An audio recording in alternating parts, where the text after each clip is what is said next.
Alright, I was going to make this video about 5 days ago, and I just decided not to because I felt like it was getting pointless because Russia was going to invade anyways. But these are my reasons why I do believe that Russia invaded. Okay? This guy right here is the meme face of globalism, right? This guy's like the Uncle Sam, right? The mythical figure of globalism. We're going to have a global economy. Everybody's going to be interdependent, and we're going to have peace because everybody's going to be too scared to speak up and go against the grain. But the problem with the whole idea of globalism is that it leaves everything up to a managerial class, right? Because they're the ones that are basically going to negotiate between countries for labor, and they can shift the production of these goods to different areas because they take advantage of opportunity cost, like the idea that it's cheaper, it's more efficient to make a good in one particular place where people are really good at it. So it makes it overall cheaper to produce. However, the people who benefit from this cheapness are all the essential architects and the leaders and the ringleaders of this stuff, which are essentially we call the elites, right? The corporate elites. They're the people that benefit from this. The rest of us get told that our labor doesn't mean shit because we'll just simply send your job overseas. So as soon as you essentially grow an ego and say, hey, wait a second, I do good work here. Oh yeah, that's cool. But we found the cheaper guy overseas and we're going to send your job over there. Good luck to you, bro. Take up coding, right? So globalism throws the middle class and the average person who's not in the negotiating class under the bus. This guy's the face of that dumb shit. So anyways,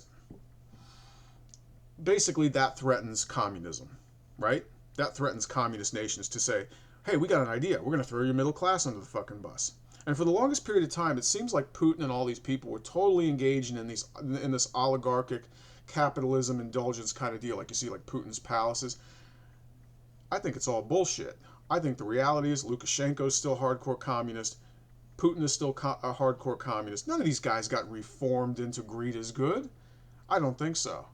I think they have stayed honestly, quietly loyal to what they were always, and it's just rearing its head again.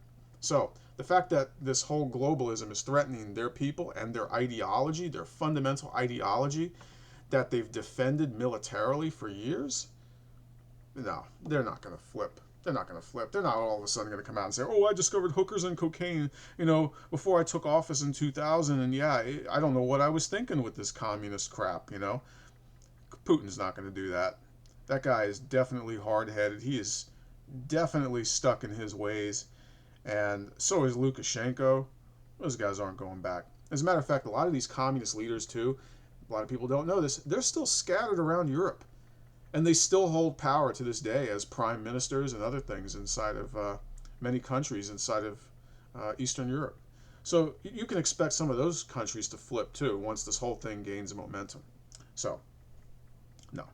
So that's reason number one. Communism never fucking died. Listen, these people never buried Putin. I'm not Putin, Lenin, right? Lenin was essentially the sort of like the legwork, the face of Marxism, right? And his own variation of Marxism. Lenin is like a fucking god over there. Like he has statues like he's your fucking daddy over there. Seriously. Fucking seriously. Okay? They never buried him. He's in a fucking glass case. They've preserved the body for years and years and still have him on display. Some people told me, oh, well, that's because Putin doesn't want to give up those what do you call it, those vacationer dollars. Oh, bullshit. The reality is it's a symbol that they, in my opinion, have never buried communism. They still believe in it. Okay? At least the people in control still believe in it. That's why they didn't bury his ass. Another thing. You go into the area of the Motherland Calls. If you don't know what the Motherland Calls is, go look up that statue. It's a massive statue with a fucking sword, a woman with a sword, the idea of defending the homeland. Okay, and around that area, it's a whole war memorial. The whole thing is like a World War II memorial. I think for people who died in Lenin. No, I think it's St. Petersburg. I think it's in St. Petersburg.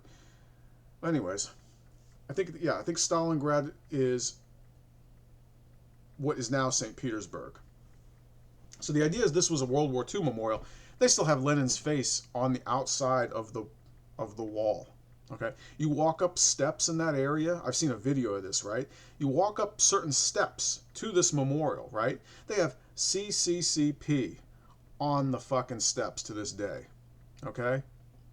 This shit never died. It's just been at rest since 1990, and now it's rearing its head again. So the final thing is of why this is the case, why Russia was not going to back down, is because a lot of this globalism is also tied to NATO. Okay, goes hand in hand. NATO is essentially, I think they went against the Warsaw Pact. They've moved in and they've infringed, inched in on Russian territory, and even have a big say in former Soviet states, such as Ukraine. And I think that threatens them.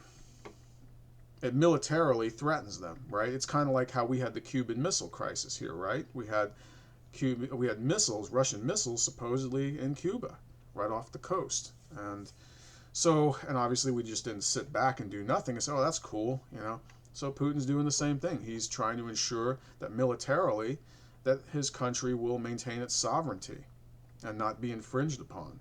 So he has two reasons to really do this, and I don't think he's going to back down. Obviously, he's not backing down now. He's willing to go through with the sanctions. Doesn't seem to give a shit. Doesn't faze him. But I was going to post this about 4 to 5 days ago. I just didn't. But anyways, hopefully that gives some people a little bit of perspective. Maybe opens people's eyes to what's going on a bit more. Some people can't make sense of it because they don't look into it. When I was in college, I used to look at a bunch of different videos of different countries and see what they're all about, and just to kind of expand my horizons. I'm not really an expert on, former Soviet republics or anything like that. There's a lot of things I don't know, but I think I have an idea of what's going on there, and I think some of the history and the symbolism speaks for itself. And I just don't know where we're going to go from here. I'll make another video about that. I really think at this point, I think the stock market's going to continue to go down. I think a lot of the stock market was propped up on speculation that led into this, like the idea like we're going to have this new global economy, a pure global economy.